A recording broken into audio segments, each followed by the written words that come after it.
Chapter 2 वर्ण विचार। अपने मनोभावों को प्रकट करने के लिए हम विभिन्न ध्वनियां निकालते हैं।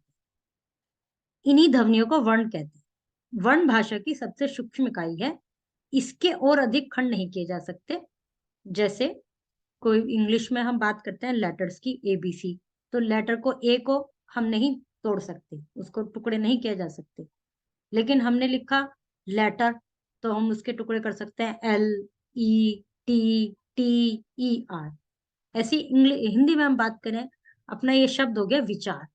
ठीक है। वी, वे, ई, चे, आ, रे, इस तरह से कितने टुकड़े हो गए। लेकिन जब वी का वे को हमने अलग लिखा, तो वे को और नहीं टुकड़े किए जा सकते। तो इसका मतलब वर्ण वो है जिसकी और ज्यादा खंड नहीं किए जा सकते। इट मीन्स वो सबसे छोटी इकाई है जो वर्ण है। वर्ण में ये सभी वर्ण में आते हैं, आ ई यू के सब वर्ण में आते हैं। जैसे इंग्लिश में सब लेटर में आते हैं, ABCDEFG। फिर उसके बाद उनके दो भाग होते हैं, एक वोवल होता है, कॉन्सोनेंट होता है। हिंदी में क्या होता है कि सब वर्ण में आते हैं, ABC, ये ए आई यू।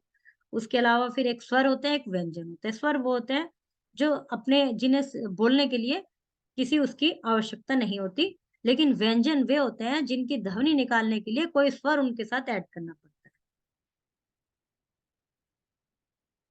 नहीं, मतलब किया जाता है।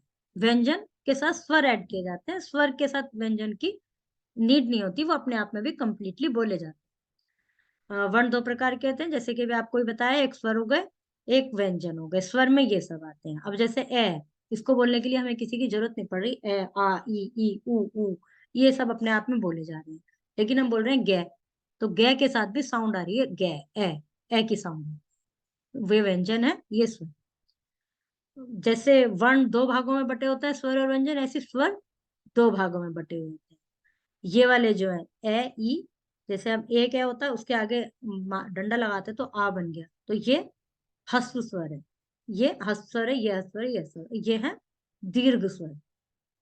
कहते हैं ना, छोटा, बड़ा, छोटी, बड़ी, छोटा ऊ, बड़ा ऊ, ये वाले, ये सब दीर्घ है, ये ह्रस्व स्वर। अब बात करते हैं व्यंजन की। व्यंजन, ये सब व्यंजन होते हैं। व्यंजन भी कई भेद होते हैं। पहला हो गया स्पर्श व्यंजन। जैसे कि नाम से विदित होता है, इन व्यंजनों के उच्चारण में जीभ मुंह के किसी न किसी भाग को स्पर्श करती है।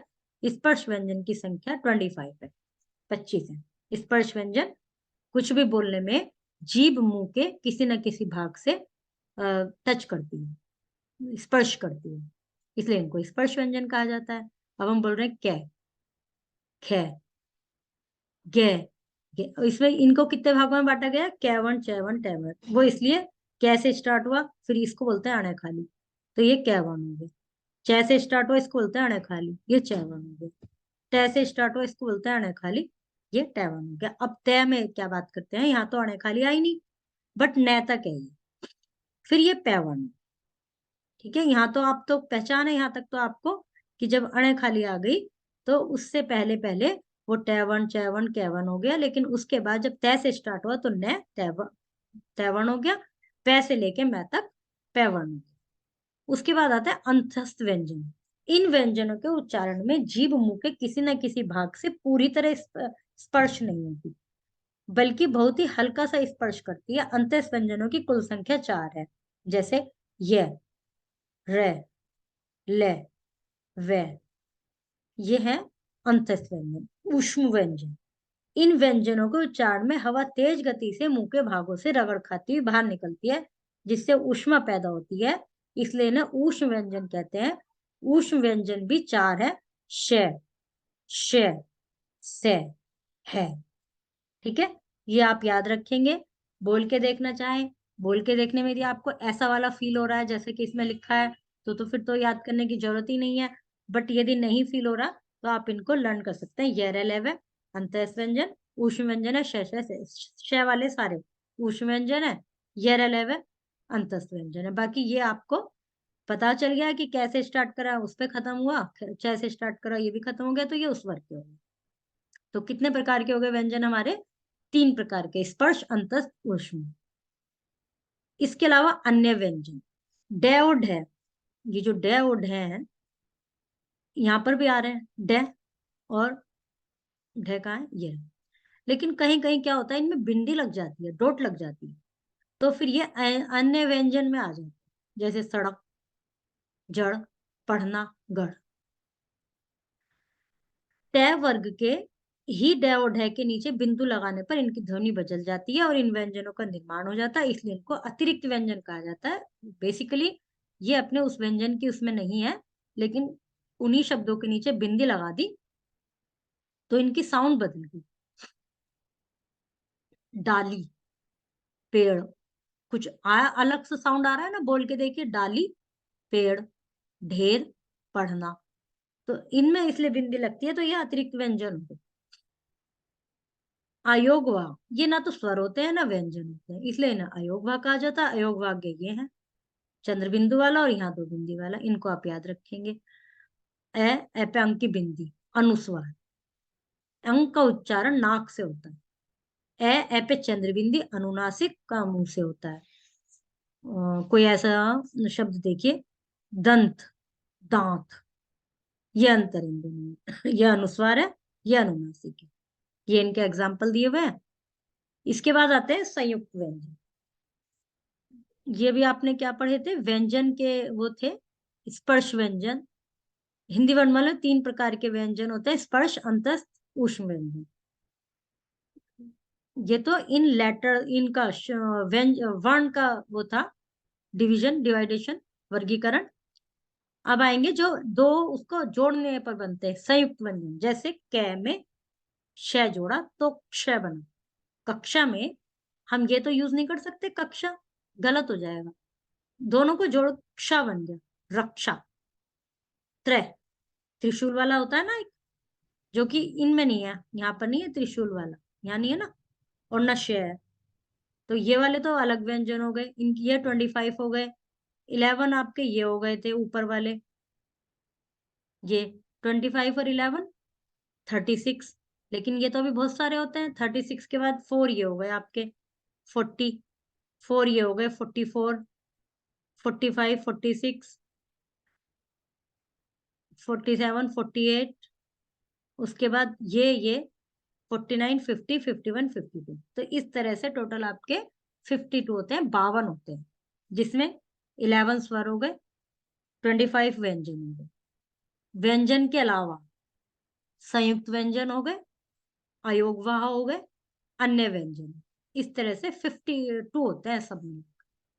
अब ये इनके कुछ एग्जाम्पल दिए हुए हैं, जैसे ये 3 शब्द, ये 4 शब्द है, ये इनके एग्जाम्पल है। उसके अलावा द्वित्व व्यंजन जो आधा और पूरा एक साथ जुड़ते हैं, जैसे शक्कर, मक्का। ये तो आप जब जैसे जैसे लिखना सीख जाएंगे कि किस में क्या यूज होगा, जैसे आप लिखेंगे सजन तो हो गया, लेकिन हमें लिखना है सज्जन, तो पूरा जय बनाने के बजाय आधा बना देते हैं, छज्जा, लज्जा, इस तरह के शब्द, गद्दा, लट्टू। तो जो दो एक साथ लिखे जाते हैं वे द्वित्व व्यंजन के। अनुस्वार और अनुनासिक में क्या अंतर होता है, ये भी आपने ऊपर पढ़ा है। मात्रा ज्ञान, स्वरों का उच्चारण स्वतंत्र रूप से किया जा सकता है, लेकिन व्यंजनों का उच्चारण स्वतंत्र रूप से करने के लिए स्वरों की सहायता ली जाती है। कोई स्वर जब व्यंजन के बिना प्रयोग किया जाता है तो वह अपने मूल रूप में ही प्रयोग किया जाता है, जैसे अनार, आम, इबड़ती। ये सब स्वर हैं जितने भी आगे लगे हुए हैं, और तक, ये ओ वाला। परंतु जब स्वर व्यंजनों के साथ संयोग करते हैं तो उनका रूप बदल जाता है। जैसे अभी देखते हैं जिनको मात्रा कहते हैं, जब स्वर को व्यंजन के साथ इस्तेमाल करते हैं तो उनका रूप बदल जाता है। ए की कोई मात्रा नहीं होती, आ की, ये सब मात्रा है, इन स्वर की ये मात्रा है। यदि आपको ये आ किसी शब्द के साथ यूज करना है आम बनाने के लिए, तो आ का डंडा लगा है एम, कोई मात्रा नहीं होती। ई, चलिए यहाँ पे जैसे गिन वर्ड है, तो गे, ई, न थोड़ी लिखेंगे, हमने एक छोटी की मात्रा चढ़ा दी। किसान है, कै, ई से आन है थोड़ी लिखेंगे, हमने यहाँ मात्रा चढ़ा दी। तो ये इन सब की, सारे स्वर की अलग अलग मात्राएं। अपने आप में ये अकेले में बोले जा सकते हैं स्वर, लेकिन जब इन्हें किसी व्यंजन के साथ ऐड करना है तो पूरा ना लिख के उसकी मात्रा लगाते हैं। ओके, ये सब उनके एग्जाम्पल है, सबकी मात्राएं हैं। सबको रीड करेंगे इनको बहुत ध्यान से, धीरे धीरे फिर आपको ये अपने आप ही याद हो जाएंगे। पदेन के रूप में जब आर का किसी आधे अक्षर के साथ जुड़ता है तो पदेन के रूप में प्रयोग किया जाता है। जब जैसे रे, वो किसी अक्षर के साथ जोड़ना पर पूरा भी नहीं जोड़ना। जैसे वर्ड है एक कर्म, कर्म बोलते हैं ना, कर्म तो नहीं बोलते।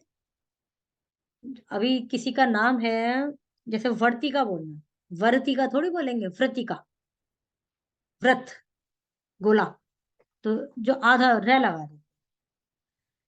जब आर रे स्वयं आधा होता है तो रेफ के रूप में प्रयोग किया जाता है ऐसे। जब पूरा बोलना है तो नीचे रे लगा देते हैं, लेकिन जब आधा ही रे बोलना है तो ऐसे लगा।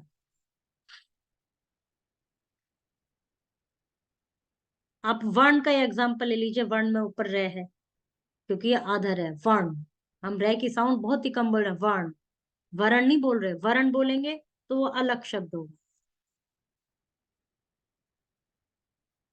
नीचे दी गई वर्ग पहेली में पहला शब्द जिस वर्ण पर समाप्त होगा दूसरा शब्द उसी से प्रारंभ करना है। आपकी सहायता के लिए दो शब्द बनाए गए हैं, इससे आपको आगे के शब्द बनाने।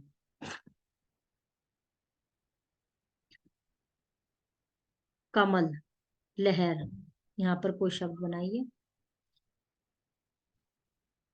जहां पर वो खत्म हो जाएगा वहां से दूसरा बना दीजिए। जैसे आपने रथ बना दिया तो थर यहाँ आ जाएगा, थर्मस यहाँ तक आ जाएगा। से आ गया सर्कस, से रे कैसे, से यहाँ आ गया, फिर यहां से बना दीजिए। इस तरह से जितने भी शब्द आप बना सकते हैं वो बनाइए। भाषा की सबसे छोटी इकाई वर्णमाला। वर्ण, वर्णों के क्रमबद्ध समूह को शब्दमाला।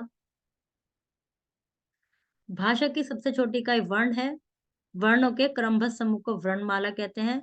जो वर्ण किसी अन्य वर्ण की सहायता से बोले जाते हैं उन्हें व्यंजन कहते हैं। दो समान व्यंजनों के संयुक्त होने पर, दो समान व्यंजनों के संयुक्त होने पर जो व्यंजन बनते हैं द्वित्व व्यंजन बनते हैं। जिन व्यंजनों के साथ कोई स्वर नहीं जुड़ा होता उनके साथ किसकी ध्वनि जुड़ती है, ए की। नीचे दिए गए वर्ण समूह में रे का सही प्रयोग करके शब्द बनाइए। प्रथम, कोई वर्ड नहीं है ना, प्रथम। अथ, ऊपर रहे, क्रम नीचे रहे, कार्य ऊपर रहे, ग्रह, ड्रम। अनुस्वार, अनुनासिक और विसर्ग का प्रयोग करके तीन शब्द बनाइए। अनुस्वार तो वो होता है जिसमें केवल बिंदी लगती है। जैसे अनुस्वार में दंत लिख दीजिए, पंत लिख दीजिए, संत लिख दीजिए। अनुनासिक में चांद लिख दीजिए। इस तरह से और भी शब्द आप सोच लेंगे। इनके रिक्त स्थान भरिए। श किस किस से मिलकर बना है, कै और श से। ये ऊपर भी दिए हुए हैं, ग और य, त और र, श और र, श्र।